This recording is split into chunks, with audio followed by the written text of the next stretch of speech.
ახლა კი გადავინაცვლოთ დასავლეთ საქართველოში სენაკში სიმშვიდეა, თუმცა 2 დღის წინ ძლიერი წვიმისა და ადიდებული მდინარეების გამო მოსახლეობის ევაკუაცია გახდა საჭირო. საუბარია 40-მდე ოჯახზე.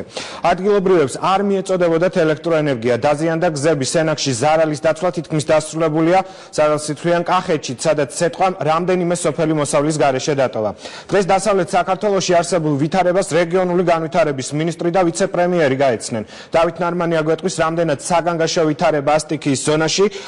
საღამშვიდობის ბატონ დავით, დიდი მადლობა რომ იღებთ გადაცემაში მონაწილეობას.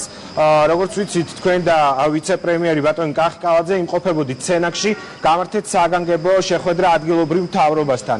რამდენად რთული ვითარებაა და შესაძლებელია თუ არა უახლოეს პერიოდში სტიქის შედეგად მიყენებული ზარალის სრულად იქნას აღმოფხვრილი?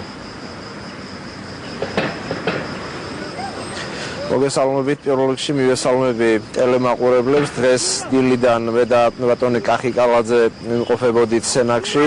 დავათვალიერეთ უშუალოდ ადგილზე არსებული ვითარება, რამდენიმე ძირითადი ქუჩა გავიარეთ, თვითონ უშუალოდ სახლში ვესტუმრეთ ადგილობრივ მაცხოვრებლებს და ვნახეთ ადგილზე სტიქიის შედეგად მიყენებული ზიანის მოცულობა. პირველ რიგში უნდა ითქვას ის, რომ როგორც კი სტიქიასთან დაკავშირებით პირველივე ინფორმაცია შემოვიდა ჩვენ სამინისტროში, ჩემი მოადგილე და შესაბამისი ჯგუფი დაუყოვნებლივ ჩავიდნენ ადგილზე, სადაც დაიწყეს ადგილობრივ მთავრობასთან და შესაბამის სამსახურებთან ერთად მოსახლეობის დახმარების ღონისძიებები. დაუყოვნებლივ დაიწყო ზიანის დათვლა და მასთან დაკავშირებული სამუშაოები, საიდან გამომდინარეც გუშინ ჩვენ უკვე მოგვეწოდა პირველადი ინფორმაცია მიყენებული ინფრასტრუქტურული ზიანის შესახებ, რომლის მოცულობაც 800.000 ლარამდე იქნა დათვლილი. გუშინდელი მთავრობის ხდომაზე იქნა დაყენებული აღნიშნული საკითხი. ჩვენ მთავრობის ხდომაზე გამოგვქონდა საკითხი წინა პერიოდებში სტიქიის სალიკვიდაციო თანხების გამოყოფასთან დაკავშირებით, ამიტომ როგორც გადაუდებელი ღონისძიება სენაკის სტიქიაც დავამატეთ და 800.000 ლარი გუშინდელი მთავრობის განკარგულებით იქნა გამოყოფილი უშუალოდ ადგილზე ინფრასტრუქტურული ზიანის აღსადგენად. ეს არის წყლის კოლექტორების გაწმენდის სამუშაოები, ეს არის ქუჩების გაწმენდასთან, სანიაღვრე არხების გაწმენდასთან დაკავშირებული სამუშაოების დაფინანსება. მანამდე ადგილობრივი ძალებით დაიწყო აღდგენითი სამუშაოები. ძალიან სწრაფად იქნა მობილიზებული საგანგებო სამაშველო სამსახური, სენაკში განლაგებული სამხედრო ნაწილების წარმომადგენლები, რომლებმაც მოსახლეობის დაუყოვნებლივი ევაკუაცია. ბატონ დავით, თქვენ აღნიშნეთ, რომ თანხა უკვე გადაიგზავნა. წვიმა და აღნიშნეთ, რომ თანხა უკვე გადაიგზავნა და დაწყებული აღდგენითი სამუშაოები. რაიმე შეფერხებები ამ ეტაპზე რჩება, იგივე პრობლემა მოსახლეობისთვის, თუნდაც ელექტროენერგია, გზებზე გადაადგილება? ჯერჯერობით რა თანხაც იქნა გამოყოფილი გუშინდელი მთავრობის განკარგულებით, ეს ეხება მხოლოდ ინფრასტრუქტურული ზიანის აღდგენას და არა მოსახლეობისთვის მიყენებული უშუალო ფიზიკური პირების ზიანის აღდგენის სამუშაოებს. იმიტომ რომ ფიზიკური პირების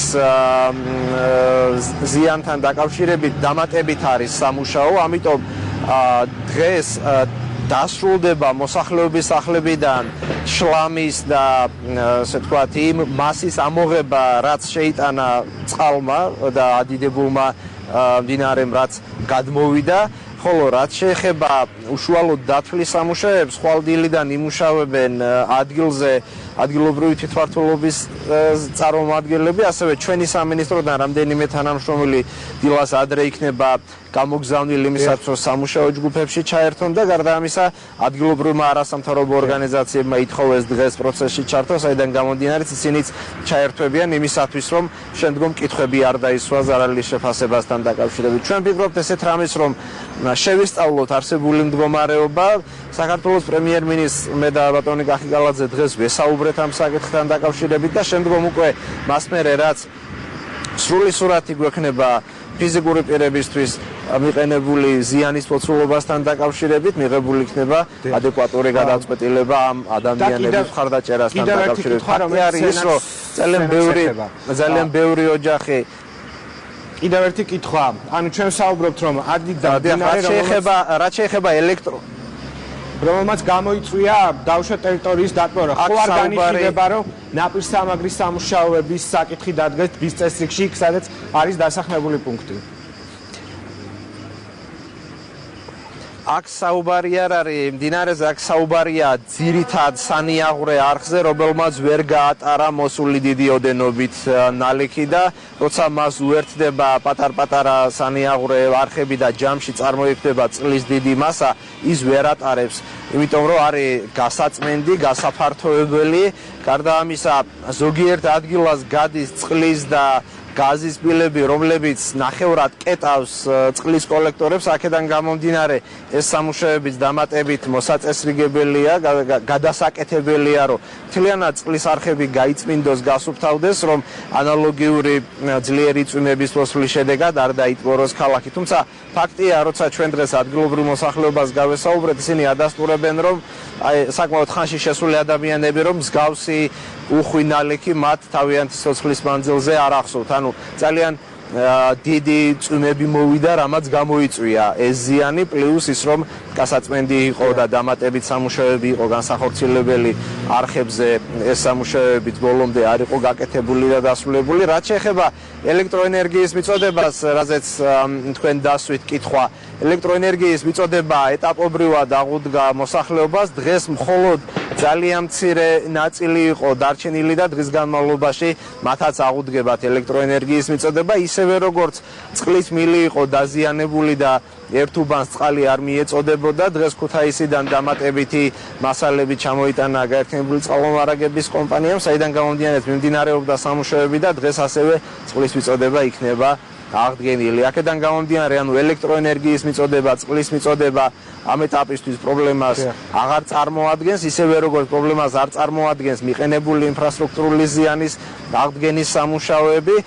უკვე დაწყებულია ეს სამუშაოები და მე დღეს კიდევ ერთხელ მიუთითე ადგილობრივი სამსახურის ხელმძღვანელებს, რომ ტექნიკა რაც არის რეგიონში, მათ რომ დღესვე დამატებითი მობილიზება გააკეთონ, იმისათვის რომ რაც გასაწმენდია დროულად დაიწყოს გაწმენდითი სამუშაოები. ნაწილი ამ სამუშაოებისა უკვე ჩატარებულია და ფიზიკურად ძალიან ბევრი იშრომეს ჯარისკაცებმა, ისევე როგორც სამაშველო სამსახურის წარმომადგენლებმა, ისინი დღესაც მუშაობდნენ განსაკუთრებული აქცენტი არის გაკეთებული სცენაზე გასაგებია, მაგრამ დაზარავდა ასევე აღმოსავლეთ საქართველოს სტიქის შედეგად კახეთს რამდენიმე სოფელი მოსავლის გარეშე დარჩა.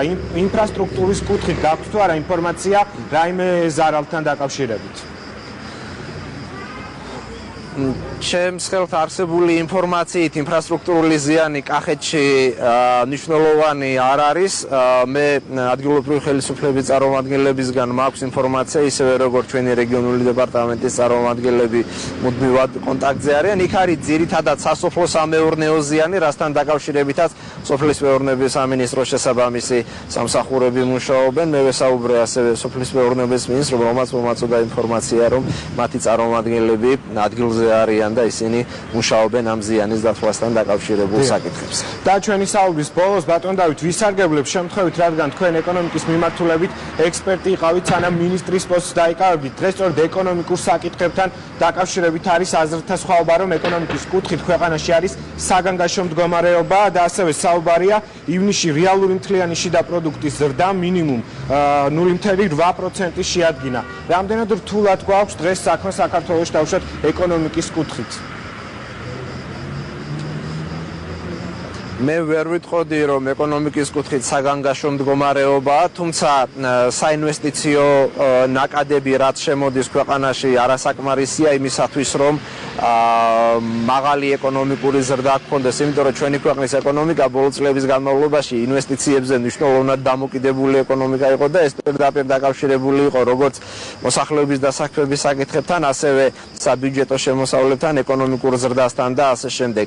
წლის ერთი თვის სტატისტიკა ტენდენციის სურათს არ გვაძლევს, თუმცა წინა პერიოდთან შედარებით ამ თვალსაზრისით გარკვეული გაუმჯობესებები იქნება, იმიტომ რომ წლის პირველი ნახევარი ყოველთვის შედარებით დაბალი ეკონომიკური აქტივობის პერიოდია, წლის მეორე ნახევარში ძალიან ბევრი სექტორი ეკონომიკისა აქტიურდება, იგივე მე ვიტყოდი ჩემს სფეროზე, ანუ ინფრასტრუქტურული სამუშაოები მასიურად გაეშვა მეორე კვარტლის ბოლოსკენ, მესამე კვარტლის დასაწყისში, ასევე ტურისტების მასამ საკმაოდ მოიმატა. მე მთელ საქართველოში მოძრაობ გამომდინარე ჩემი საქმიანობიდან და ბევრგან ძალიან ესეთი უხვი რაოდენობით ტურისტებს ხედავ და ტურისტების სტატისტიკა აშკარად გაზრდილია, ისევე როგორც სხვა სექტორები. ბუნებრივია, როცა წინასაარჩევნო პერიოდია, როცა გარკვეული კატეგორიის ადამიანები ჯერ კიდე აუცელებენ დეзინფორმაციას იმასთან დაკავშირებით, რომ ეკონომიკური აქტივობა ქვეყანაში არის დაბალი და ასე შემდეგ. ესეთ შემთხვევაში